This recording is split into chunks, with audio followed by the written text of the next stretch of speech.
Muy buenas noches, mi nombre es Francisco Mena. Eh,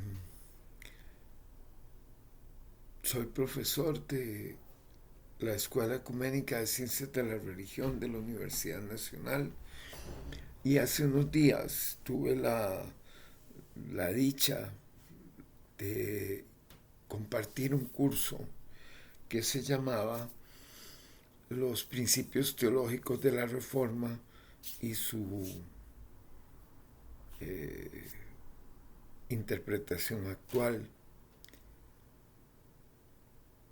El haber dado este curso para mí fue una experiencia muy importante porque me ayudó a repasar y ordenar una serie de temas a los cuales yo no les había dado a lo largo de mis años suficiente atención. Y hoy vamos a revisar uno de esos temas, que es el tema del pecado. Eh, Génesis 3. Lo primero que quisiera decir es que después de una lectura de Génesis 3 me llamó profundamente la atención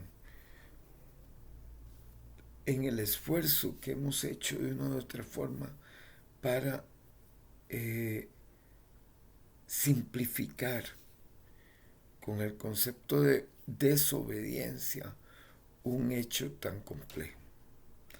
¿Por qué es complejo? Es complejo porque resulta que en realidad el pecado es una posición en el mundo y esa posición en el mundo gira fuera del espectro o del ámbito en donde debería de orientarse.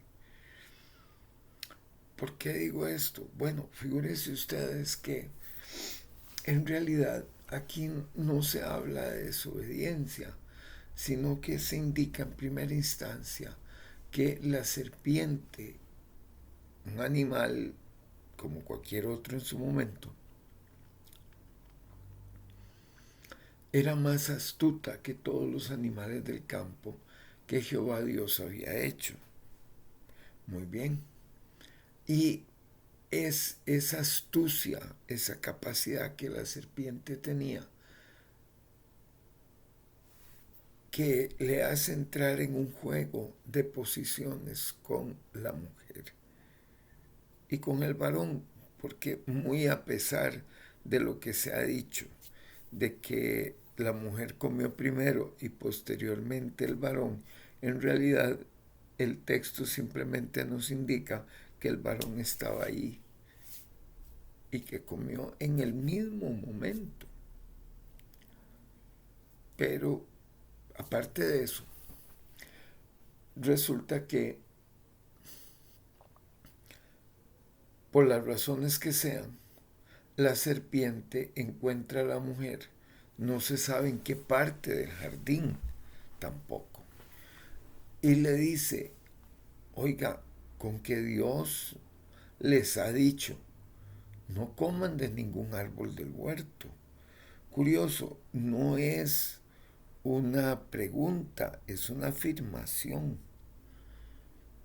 La mujer entonces le responde,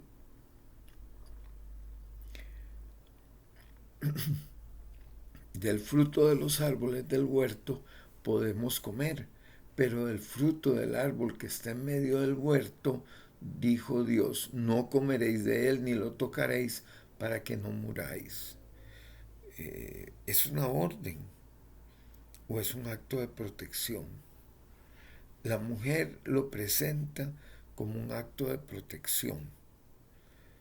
Es decir, la serpiente abre la discusión sobre el árbol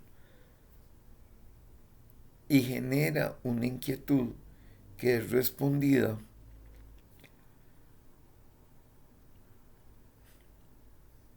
pues bien por la mujer. Y entonces viene la segunda etapa. La serpiente entonces corrige a la mujer y le dice, no, no moriréis. Pero Dios sabe que el día que comáis de él, de este árbol, serán abiertos vuestros ojos y seréis como Dios, conocedores del bien y del mal. Y aquí es donde está todo el problema, porque ahora el árbol cambia radicalmente. Ya no es el mismo árbol que estaba vedado para protegerles. Al ver la mujer que el árbol era bueno para comer, agradable a los ojos y deseable para alcanzar entendimiento, no sabiduría, entendimiento, tomó de su fruto y comió, y dio también a su marido, el cual comió al igual que ella. Y aquí está no un problema de, de desobediencia, sino un problema de perspectiva. ¿Qué es lo que la mujer había visto y qué es lo que logra ver ahora después de que la serpiente le muestra un rasgo particular del árbol que no había visto antes? No van a morir, lo que pasa es que se van a abrir los ojos y van a ver lo mismo que ve Dios, de la misma manera van a ser como Dios, conocedores del bien y del mal. Y es aquí donde está el meollo del asunto. No está en la desobediencia, sino en el deseo. ¿Cuál es el deseo de Eva y de su esposo? ¿Cuál es el deseo que se abre aquí? El deseo de ser iguales a Dios. No en la creación, no en crear cosas, sino en manejar una experticia, es decir, en ser expertos, en poder identificar lo bueno y lo malo. Y aquí, antes de entrar con más, tenemos que hacer una observación importante. En el hebreo, el concepto de conocer no es un concepto teórico, digamos, no es como conocer matemáticas, no es como conocer las capitales de todos los países del mundo, no es como conocer la tabla periódica de los elementos, no. El tema aquí es conocer el mal, que es lo que ellos no conocen. Ellos conocen el bien, saben lo que es el bien, lo han experimentado al punto que la mujer le dice a la serpiente, no, lo que Dios nos ha dicho es que no comamos de ese árbol ni lo toquemos para que no muramos. Si la mujer entiende que la acción de Dios tiene que ver con la protección de ellos y sus vidas. Entonces, ¿por qué cruzar esa línea? Por el deseo, por la codicia. Recuerden que este concepto de codicia es fundamental en las dos recensiones que hay sobre los 10 mandamientos, tanto en Éxodo como en Deuteronomio. El problema es la codicia, el deseo. ¿Y qué es la codicia? Bueno, tomémoslo un poco en las imágenes que se presentan de este tema en Santiago. En Santiago 4, cuando se habla de estos ricos que pelean, hacen la guerra y no obtienen porque no piden y no piden porque y piden y no reciben porque es para gastar en sus pasiones. Y todo este ámbito de los primeros versos Santiago 4, 1 y siguientes, tiene que ver básicamente con la violencia, con la destrucción entre las personas, con cómo la codicia mueve al ser humano a destruir al otro o a la otra. Y este es el pecado, no es la desobediencia, es el deseo violento, destructivo de conocer el mal y poder diferenciarlo del bien. Probablemente para muchas personas esto signifique un retroceso, porque el ser humano tiene las condiciones para entender y separar el bien del mal, o lo más o menos bueno de lo más o menos malo, ver grises, etc. Pero esto se trata del relato fundacional de la fe. Entonces, ¿de qué se está hablando? Se está hablando de la ruptura fundamental que se da no en el momento de conocer a Dios y conocer el bien, sino en dejar de reconocer el bien para explorar el mal. Y eso es exactamente lo que empieza a suceder. En el capítulo 4, Caín asesina a Abel. En el capítulo 6 viene un diluvio porque Dios está cansado y arrepentido de haber construido o de haber creado al ser humano. Porque el mundo humano en ese momento estaba lleno de violencias. Veamos cómo lo dice aquí. Perdón, voy a buscar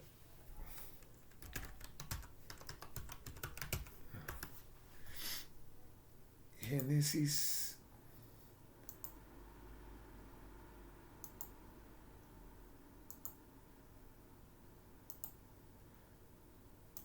6. Primero es interesante que en Génesis 6, 9, cómo se indica quién es Noé. Noé, hombre justo, era perfecto entre los hombres de su tiempo. Caminó Noé con Dios. Y en el 11 dice, la tierra se corrompió delante de Dios y estaba la tierra llena de violencia. Y miró Dios la tierra y vio que estaba corrompida, porque toda carne había corrompido su camino en la tierra. Y aquí corromper no tiene que ver con una cuestión moral en el sentido sexual, o tiene que ver con cómo los seres humanos destruyeron la posibilidad de vincularse para transformarse en agresores los unos de los otros, como Caín con Abel. Dijo pues Dios a Noé, he decidido el fin de todo ser, porque la tierra está llena de violencia a causa de ellos, y yo los destruiré con la tierra. Hazte un arca, y le da toda la indicación. Y en el 18 se vuelve a hablar, pero estableceré mi pacto contigo y tú entrarás en el arca con tus hijos, tu mujer y las mujeres de tus hijos. Entonces, hay un elemento aquí que realmente tiene mucho sentido. Pero no se puede entender por qué es esta lucha de Dios al ver lo que había sucedido. Vio Jehová que la maldad de los hombres era mucha en la tierra, y que todo designio de los pensamientos de su corazón solo era de continuo el mal. Y se arrepintió Jehová de haber hecho al hombre en la tierra. Y este es el punto. Y le dolió en su corazón. Esto es lo que para mí está lleno de significado. no se trata, no se trata de que Dios quisiera castigar a los desobedientes. Se trata de que la expectativa de Dios es que pudieran cambiar el camino de Caín, y que lo pudieran cambiar al camino de Noé. Noé caminó en el camino de Dios, mientras que el resto de los seres humanos hicieron el camino de la violencia. Este es el tema. Deseo, violencia, codicia, ser iguales a Dios. Y no bastaba eso, porque aquí en el capítulo 6, 4, el asesinato de Abel, 6, el diluvio, 11, la torre de Babel. ¿Y qué es lo que pasa allí? Que siempre se ha considerado un castigo. Es que, como podemos ver en el capítulo 11 de Génesis, no se trata de un castigo, se trata de una liberación, ¿verdad? El 11:1 empieza: tenía entonces toda la tierra una sola lengua y unas mismas palabras. Aconteció que cuando salieron de oriente, hallaron una llanura en la tierra de Sinar y se establecieron allí. Un día se dijeron unos a otros: vamos, hagamos ladrillo y cozámoslo con fuego. Así el ladrillo les sirvió en lugar de la piedra y el asfalto en lugar de la mezcla. Después dijeron: vamos, edifiquemos una ciudad y una torre cuya cúspide llegue al cielo, y hagámonos un nombre, por si fuéramos esparcidos sobre la faz de toda la tierra. ¿Qué es lo que se dice aquí? Hay un nosotros. Un día se dijeron unos a otros: vamos, hagamos ladrillos. Es decir, ahora el ser humano quiere crear una ciudad y una torre que llegue hasta el cielo, y un nombre que le dé esa fuerza.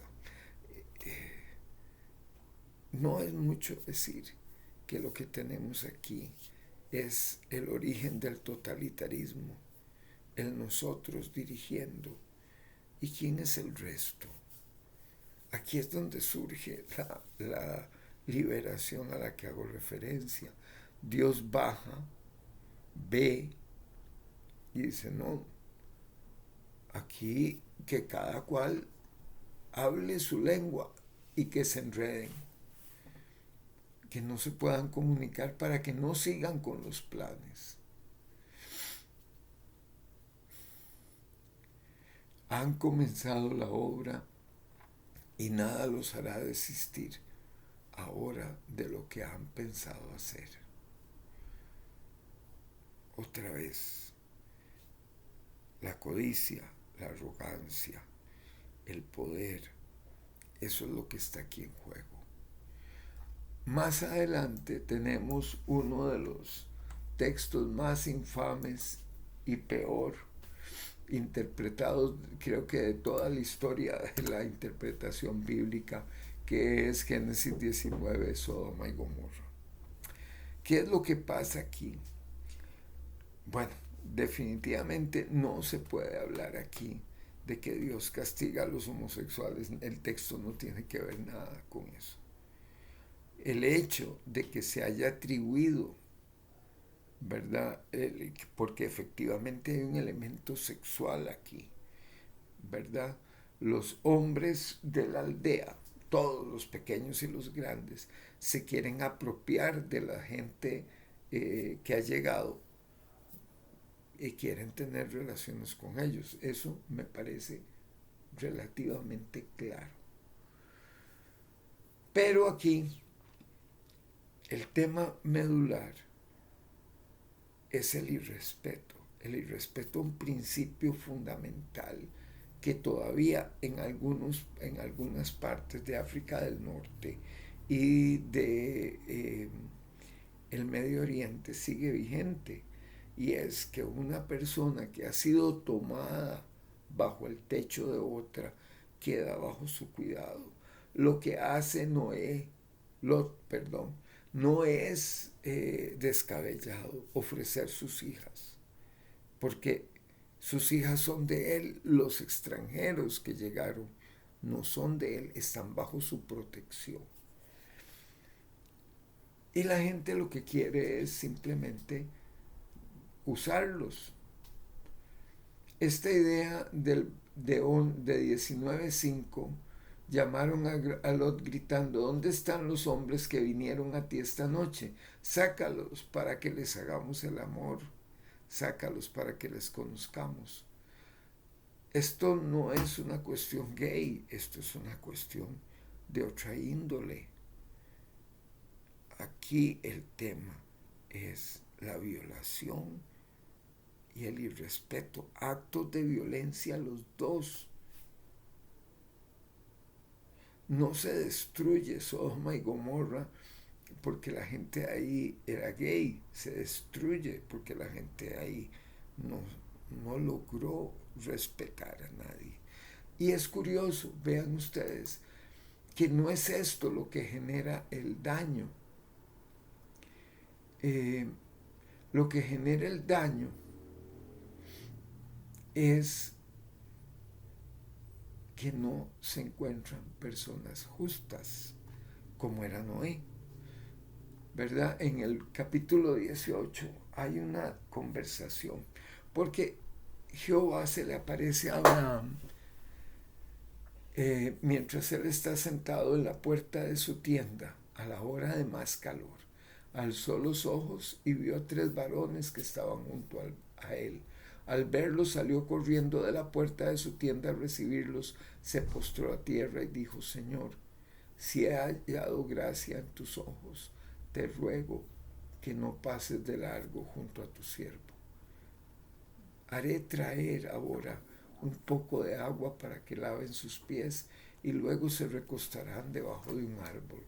Traeré también un bocado de pan para que repongan vuestras fuerzas antes de seguir, pues por eso habéis pasado cerca de vuestro siervo. ¿Qué significa esto? Lo mismo que Lot. ¿Cuál es la diferencia? Ninguna. Abraham alberga a estos 3 y Lot alberga a aquellos 2. Les da su protección y su cuidado. Y precisamente por eso es que es tan importante entender de qué se trata el pecado. Sí, el tema del pecado no tiene que ver con la desobediencia. Bueno, en términos generales sí, pero no es obedecer o desobedecer. En términos generales puede ser que eso sea un tema, pero aquí el tema de fondo es cuál camino está siguiendo. Y aquí tenemos esta pista, porque Abraham, después de que ellos descansaron y comieron y todo, y se les reveló el futuro embarazo de Sara, los varones se levantaron de allí y miraron hacia Sodoma. Estoy en el verso 16 del capítulo 18. Y Abraham iba con ellos acompañándolos. Jehová dijo: ¿encubriré yo a Abraham lo que voy a hacer, habiendo de ser Abraham una nación grande y fuerte, y habiendo de ser benditas en él todas las naciones de la tierra? Pues yo sé que mandará a sus hijos y a su casa después de sí, que guarden el camino de Jehová, haciendo justicia y juicio, para que haga venir Jehová sobre Abraham lo que ha hablado acerca de él. Entonces Jehová dijo: por cuanto el clamor contra Sodoma y Gomorra aumenta más y más, y su pecado se ha agravado en extremo, Descenderé ahora y veré si han consumado su obra según el clamor que ha llegado hasta mí, y si no, lo sabré. Se apartaron de allí los varones y fueron hacia Sodoma. Pero Abraham permaneció delante de Jehová. Y aquí está el tema. Y Abraham le dijo, ¿destruirás también al justo con el impío? Quizá haya 50 justos dentro de la ciudad. Destruirás y no perdonarás aquel lugar por amor a los 50 justos que estén dentro de él. Lejos de ti el hacerlo así, que hagas morir al justo con el impío y que el justo sea tratado como el impío. Nunca tal cosa hagas. El juez de toda la tierra no ha de hacer lo que es justo. Y Jehová respondió, si encuentro en Sodoma 50 justos dentro de la ciudad, perdonaré a todo ese lugar por amor a ellos. Justos. Lo mismo que había dicho de Noé en el capítulo 6:6. Y Noé era un hombre justo delante de Dios, que seguía el camino de Dios. Y Abraham empieza con esta discusión. Soy muy atrevido, dice en el 31, al hablar así a mi Señor. Pero quizá encuentren allí 20. No la destruiré, respondió por amor a los 20. Volvió Abraham a decir, no se enoje ahora, mi Señor, solo hablaré esta vez, quizás se encuentren allí 10. No la destruiré, respondió Jehová por amor a los 10. Luego que acabó de hablar con Abraham, Jehová se fue y Abraham volvió a su lugar. Y aquí tenemos, llegaron pues los 2 ángeles a Sodoma a la caída de la tarde, y Lot estaba sentado a la puerta de Sodoma. Al verlos, Lot se levantó a recibirlos, se inclinó hacia el suelo y les dijo, ahora mis señores, os ruego que vengáis a casa de vuestro siervo para alojaros y lavar vuestros pies. Vean que es lo mismo que hizo Abraham. Mañana os levantaréis y seguiréis vuestro camino. Ellos respondieron, no, esta noche nos quedaremos en la calle. Pero Lot porfió tanto con ellos que fueron con él. Entraron en su casa, allí les hizo banquete, coció panes sin levadura y comieron. Pero antes que se acostaran, rodearon la casa los hombres de la ciudad, los varones de Sodoma, todo el pueblo, desde el más joven hasta el más viejo. Y entonces es cuando le gritan a Job, sácalos para que los conozcamos. Lot sale para defender a quienes tiene los tiene bajo su hospitalidad. Y en el verso 7 dice, les ruego, hermanos míos, que no hagan tal maldad. Mirad, yo tengo 2 hijas que no han conocido varón. Os las traeré y podréis hacer con ellas lo que bien os parezca. Solamente que a estos varones no les hagáis nada, ya que han venido al amparo de mi tejado. Eso es la hospitalidad. Es una cosa muy, muy fuerte aún hoy en ciertos sectores. Cuando una persona del mundo árabe te acoge en su casa, estás bajo su cuidado. Es responsable por vos. Aún hoy. ¿Qué tiene que ver esto con la homosexualidad? Claro, si ponemos al homosexual como culpable, todo nos queda más fácil. Porque seguimos insistiendo en el tema de la sexualidad.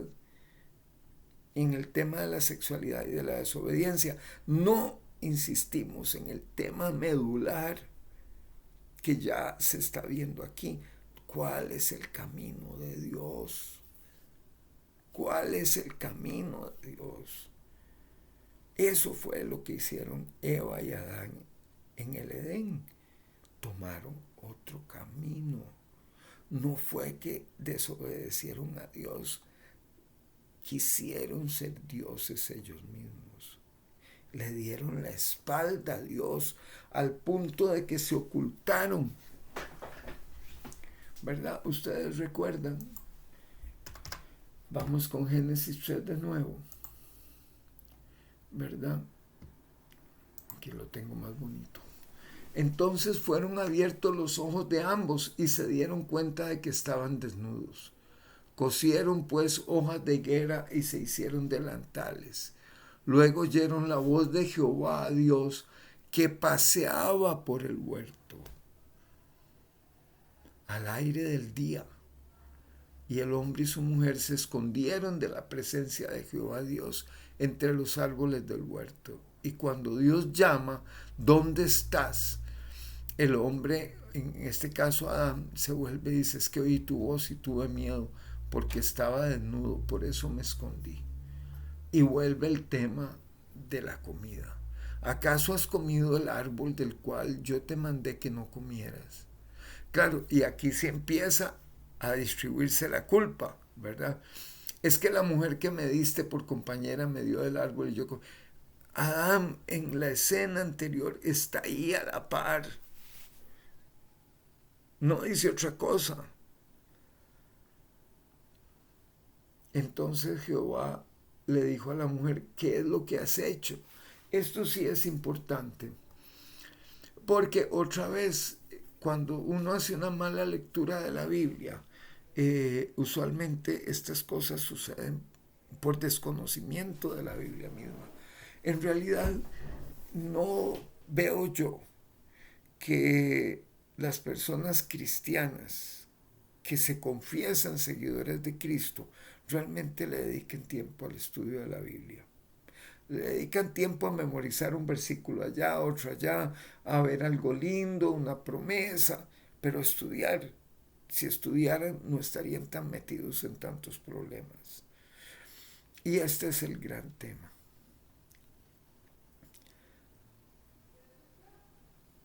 La relación de Dios con su creación, su amigo Adán,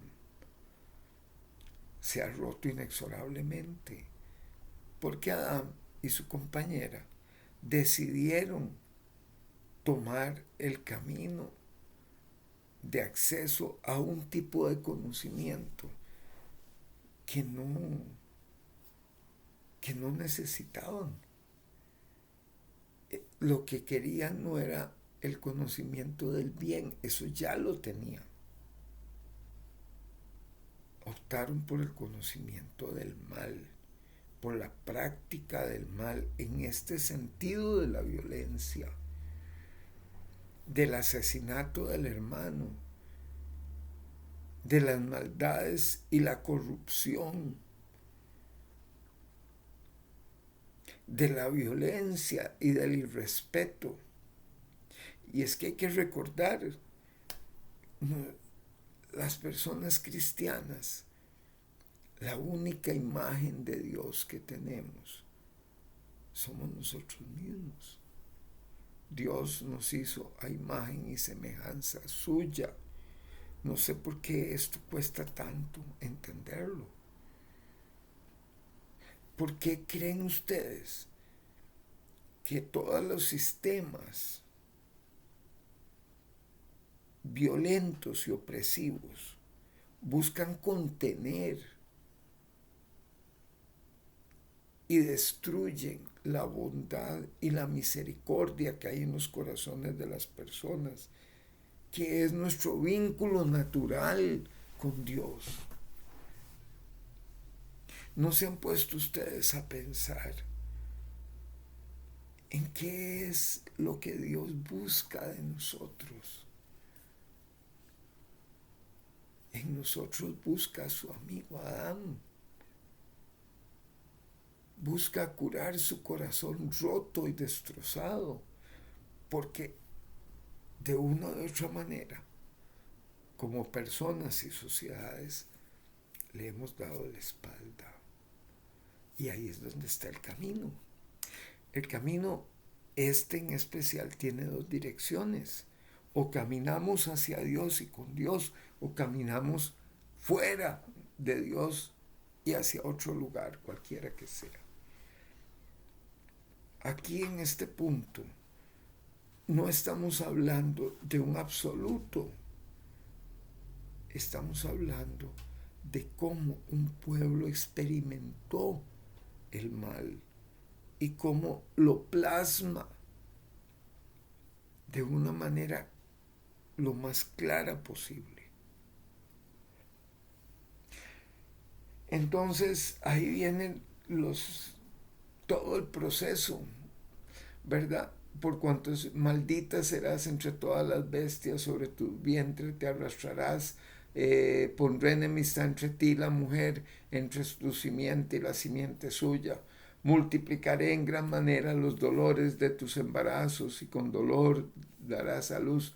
Tu deseo será para tu marido y él se enseñoreará de ti, como se había dicho de la tierra. Recuerdan que por eso es que en el capítulo 2 surge Adán. Adán significa el terroso, el hecho de tierra, porque tierra en hebreo es Adama, Adán masculino. La tierra está infértil y Adán la fertiliza, no sin la mediación de Dios, tengo que decir. Eso es un poquito más delicado de anotar. Ahora la mujer queda en una posición subordinada y al hombre le dice, no comerás de él, del árbol, maldita será la tierra por tu causa, con dolor comerás de ella todos los días de tu vida. La fertilidad grandiosa que se ve en Edén se ha perdido totalmente y ahora el trabajo, la lucha, el esfuerzo, el dolor prueban estos cuerpos y estos cuerpos reaccionan no volviéndose otra vez hacia Dios, sino alejándose, asesinando al hermano, haciendo violencia, irrespetando a las personas, generando un totalitarismo como es el caso de Babel, concentrando todo el poder en las manos de unos otros que no se sabe quiénes son.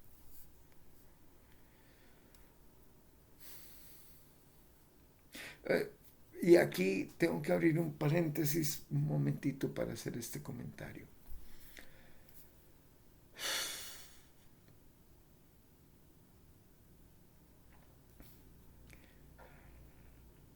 ¿Por qué la mujer tiene esta carga vinculada al pecado aquí? Es que la mujer tiene esta carga vinculada al pecado porque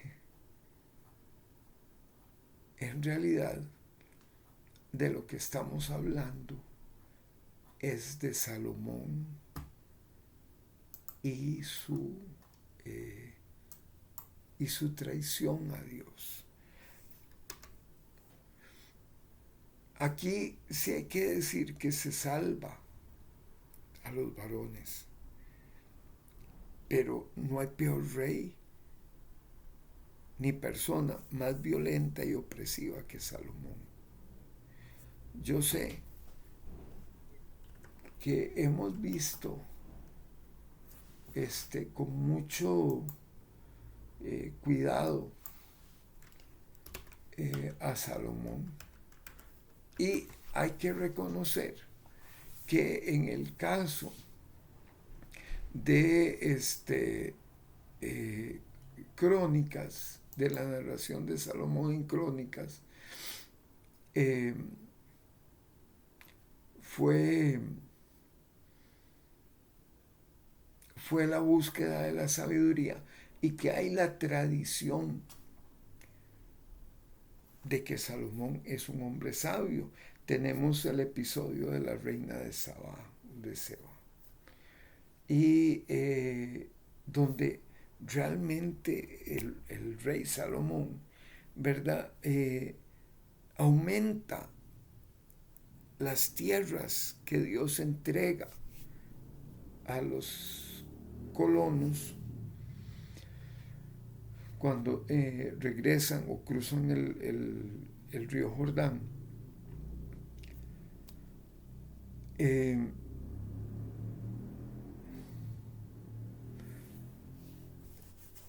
Y eventualmente se volvió un hombre muy poderoso. Se habla de la prosperidad, de su conocimiento, etc. Pero hacia el final de sus días, la situación de Salomón se mostró tal cual era.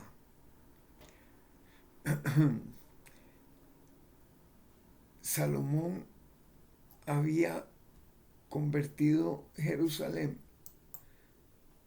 en un espacio en donde Yahvé Dios compartía su templo con otros muchos dioses. Había regresado a Egipto y comerciaba con carros y caballos, como dice Primera de Reyes 10:26. Lo que no debía hacer fue lo que hizo. Y traían 10:28, y traían de Egipto caballos y lienzos a Salomón, porque los mercaderes del rey los compraban allí. Y empieza la historia, la otra historia que se nos olvida narrar sobre Salomón. Pero el rey Salomón dice en el capítulo 11, además de la hija de Faraón, amó a muchas mujeres extranjeras, de Moab, de Amón, de Edom, de Sidón y Eteas, gentes de las cuales Jehová había dicho a los hijos de Israel, no os uniréis a ellas, ni ellas se unirán a vosotros, porque ciertamente harán que vuestros corazones se inclinen tras sus dioses. A estas pues se juntó Salomón por amor, y tuvo 700 mujeres reinas y 300 concubinas, y sus mujeres le desviaron el corazón. Cuando Salomón era ya viejo, sus mujeres le inclinaron el corazón tras dioses ajenos, y su corazón no era ya perfecto para con Jehová su Dios, como el corazón de su padre David. Salomón siguió a Astoret, diosa de los sidonios, a Milcom, dios abominable de los amonitas, e hizo Salomón lo malo ante los ojos de Jehová, pues no siguió cumplidamente a Jehová como su padre. Entonces edificó Salomón un lugar alto a Kenosh, ídolo abominable de Moab, en el monte que está enfrente de Jerusalén, y a Moloc, ídolo abominable de los hijos de Amón. Lo mismo hizo para todas sus mujeres extranjeras, las cuales quemaban incienso y ofrecían sacrificios a sus dioses. Y se enojó Jehová contra Salomón, por cuanto su corazón se había apartado de Jehová, Dios de Israel, que se le había aparecido 2 veces y le había mandado sobre este asunto que no siguiera a dioses ajenos. Pero él no guardó lo que le mandó Jehová. Entonces Jehová dijo a Salomón, por cuanto has obrado así y no has guardado mi pacto y los estatutos que yo te mandé, te quitaré el reino y lo entregaré a tu siervo. Sin embargo, no lo haré en tus días por amor a David tu padre. Lo quitaré de tus manos, de las manos de tu hijo, pero no te quitaré todo el reino, sino que le daré una tribu a tu hijo, por amor a David mi siervo y por amor a Jerusalén. Bueno, ¿qué es lo que hizo la gran ruptura después de Salomón? Oigan lo que pasa aquí. Roboam fue a Siquem porque era el hijo de Salomón. Todo Israel había ido allí para hacerlo rey. Aconteció que lo supo Jeroboam, hijo de Nabat, que aún estaba en Egipto, donde había huido del rey Salomón y donde vivía. Enviaron a llamarlo y él se presentó con toda la congregación de Israel y le dijeron a Roboam, Tu padre agravó nuestro yugo. Alivia tú ahora algo de la dura servidumbre de tu padre y del pesado yugo que nos impuso, y te serviremos. Idos y de aquí a 3 días volved a mí. Y el pueblo se fue. Entonces el rey Roboam pidió consejo a los ancianos que habían servido a su padre Salomón cuando vivía y dijo: ¿Cómo aconsejáis vosotros que responda a este pueblo? Ellos le hablaron así: Si te pones hoy al servicio de este pueblo, lo sirves y le respondes con buenas palabras, ellos te servirán para siempre. Pero él desechó el consejo que los ancianos le habían dado y pidió consejo a los jóvenes que se habían criado con él y estaban a su servicio, y les preguntó: ¿Cómo aconsejáis vosotros que respondamos a este pueblo que me ha hablado diciendo: alivia en algo el yugo de tu padre, que tu padre nos impuso? Y entonces los jóvenes que se habían criado con él le respondieron: Así hablarás a este pueblo que te ha dicho estas palabras: Tu padre agravó nuestro yugo, pero tú alivíalo en algo. Así les hablarás: El menor de mis dedos es más grueso que la cintura de mi padre. Ahora pues mi padre os cargó con un pesado yugo, pero yo lo haré más pesado aún. Mi padre os castigó con azotes, pero yo os castigaré con escorpiones. Y eso fue lo que Roboam les dijo. Y ahí se rompió la unidad del pueblo. Esto tiene grandes implicaciones para nosotros. Este es el modelo de ruptura para con Dios. Ahí lo dice muy claro. Y no se trata solo de las mujeres, se trata de la injusticia. Pero bueno, este es el modelo de Génesis 3. Y por eso las mujeres aparecen de primero que el varón. Yo no puedo hablar mucho de esto porque realmente estamos hablando de un texto que se pudo haber escrito hace 2500 años. No había derechos humanos, no había igualdad de género, no había nada de eso. Se sigue la tradición y la tradición era dura, no hay duda. Entonces no tratemos de tapar el sol con un dedo. Hoy ya no vivimos así. Vivimos de otra forma, pero el espíritu de la Biblia es el mismo. Todo esto que está aquí es por lo que surge un texto que se llama Deuteronomio 17.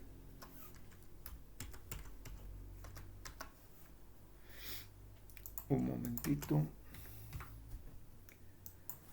En Deuteronomio 17 se dan una serie de indicaciones a partir del verso 14. Cuando hayas entrado en la tierra que Jehová tu Dios te da, tomes posesión de ella, la habites y digas: voy a poner un rey sobre mí como todas las naciones que están a mis alrededores. Ciertamente pondrás como rey sobre ti al que Jehová tu Dios escoja. A uno de los hermanos pondrás sobre ti como rey. No podrás poner sobre ti a un hombre extranjero que no sea tu hermano. Pero él no deberá tener muchos caballos. ¿Quién tuvo más caballos? Salomón.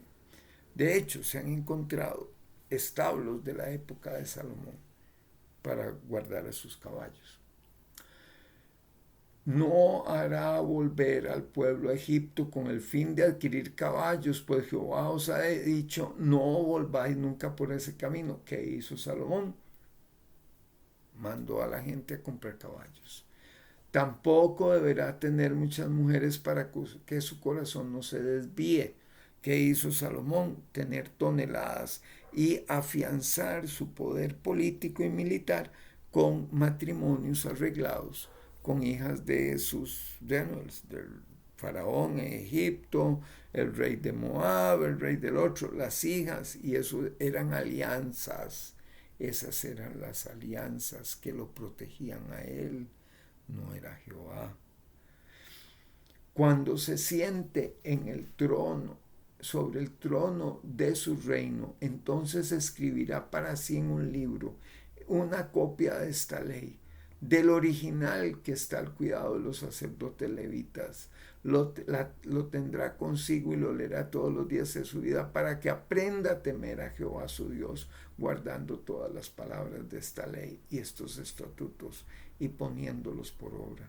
Así no se elevará su corazón sobre sus hermanos, ni se apartará de estos mandamientos a la derecha ni a la izquierda, a fin de que él y sus hijos prolonguen los días de su reino en medio de Israel. Lo que estamos viendo aquí son distintos ángulos de una misma experiencia. La experiencia es: siga el camino de Dios, sígalo. Ese es el punto.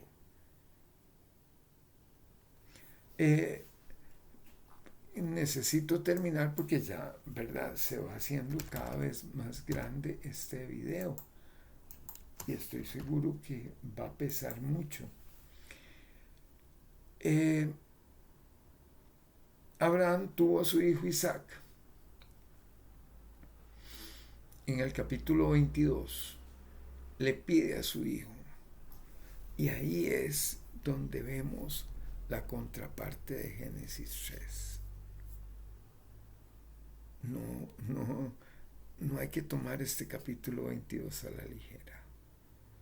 Noé y Abraham estuvieron dispuestos a regresar al camino de Dios. Y por eso Abraham quedó como padre de nuestra fe. Bueno, hay 3 fes que se alimentan de ahí, que es la actual judía, la musulmana y la cristiana. Toda la reflexión de Pablo está en Abraham, no está en Moisés, porque Moisés es el mediador de la ley, mientras que Abraham es previo a la ley.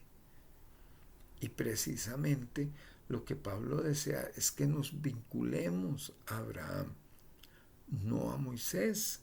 Pablo ni nombra a Moisés, pero sí a Abraham. Él es el tipo, el prototipo de la persona que vuelve a confiar en Dios y regresa. La conversión es la reorientación de nuestro camino, un cambio de dirección para llegar a Dios. Esa es la conversión. Abraham acepta entregar a su hijo. He oído sermones donde se dice, bueno, pero es que Abraham confiaba. No se sabe qué pensaba Abraham. Abraham le para la mano el ángel del Señor justo antes de degollar a su hijo. Abraham no había pensado, Dios va a salvar esto. Abraham estaba acabado y sin embargo decidió confiar y llevar un paso más las cosas. Lo contrario de Eva y Adán. Eva y Adán quisieron ser como Dios. Abraham decidió seguir el camino de Dios y en eso se le pone una prueba. Y esta prueba es la más dura que un padre o madre puede tener. Dios en varios lugares condena el sacrificio de niños, a Moloc, por ejemplo. Pero aquí solicita uno. Y esa es la gran prueba para Abraham. Entonces, ¿qué es el pecado original? El pecado original puede ser en general la desobediencia, pero eso no dice nada. El pecado original es que las personas decidimos querer ser como Dios y le dimos la espalda a nuestro Creador. Y cuando nuestro Creador vino en la tarde a conversar con nosotros, a pasar el rato con nosotros, ya no estábamos para Él. Y eso es lo más triste también, como se lee en Génesis 6, ¿verdad? Génesis 6, que yo no entiendo cómo es que no hemos leído este verso. Y se arrepintió Jehová de haber hecho al hombre en la tierra. Y esto es lo duro. Y le dolió en su corazón. No estamos ante un Dios todopoderoso que se olvida y dice, bueno, aquí está mi diseño, aquí está. ¿Qué diseño, por Dios? ¿Cuál diseño? ¿Diseño de qué? Relación, vínculo, respeto, lealtad, confianza. ¿Cuál diseño? Esta búsqueda de poner todo en una estructura, de hacer toda una fórmula, y con todo el respeto desde mi punto de vista, es la esencia de la idolatría. Y es lo que hizo Eva y Adán. Y lo que hizo Salomón. Idolatría. Es decir, crear las nociones que tenemos en nuestra mente y después adorarlas de una u otra forma. Que éstas nos gobiernen. ¿Qué van a gobernar? Este es el punto de por qué cuando nosotros reducimos el pecado original a la desobediencia, no entendemos de qué estamos hablando sobre Dios. La lógica de la desobediencia es volver a obedecer. La lógica de una ruptura es volver a recuperarla. Nosotros somos obedientes, pero no nos importa la relación. Y ahí es donde está el corazón de nuestra propia dureza, porque no nos importa el corazón roto de Dios. Eso no nos importa. No nos importa cómo debemos volcarnos siguiendo su camino para curar este corazón. Nosotros queremos un Dios todopoderoso y no nos damos cuenta que el Dios cristiano es aquel que tiene el corazón roto y le dolió en su corazón y se arrepintió Jehová de haber hecho al hombre en la tierra y le dolió en su corazón. ¿Qué es que estas palabras no son importantes? ¿Qué es que no entendemos quienes confesamos a Jesús?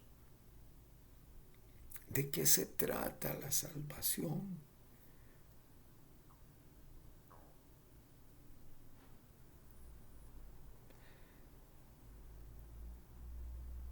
En realidad el tema del pecado original es vital para entender la gracia y la salvación. Pero no, para nada es lo que hemos dicho que es.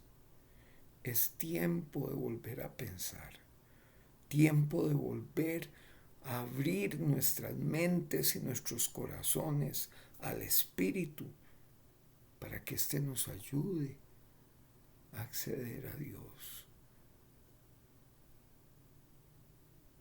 que no necesitemos más ídolos, que no necesitemos más diseños, que no necesitemos más doctrina, más religión. Todo esto nos pierde en el camino. Y ese es el punto. Este es el punto de este primer tema del curso Principios de la Teología Protestante y su comprensión en el presente. La conversión es regresar en el camino a Dios. No es otra cosa. Regresar a nuestro hogar, regresar a nuestro padre y madre y sanar su corazón, también con el amor que brindamos. Dios también nos necesita. Dios también quiere nuestro abrazo. Ahí está, ese es el corazón de la fe, esta relación. Muchas gracias por el tiempo, es un poco largo, gracias, que el Señor les guarde y que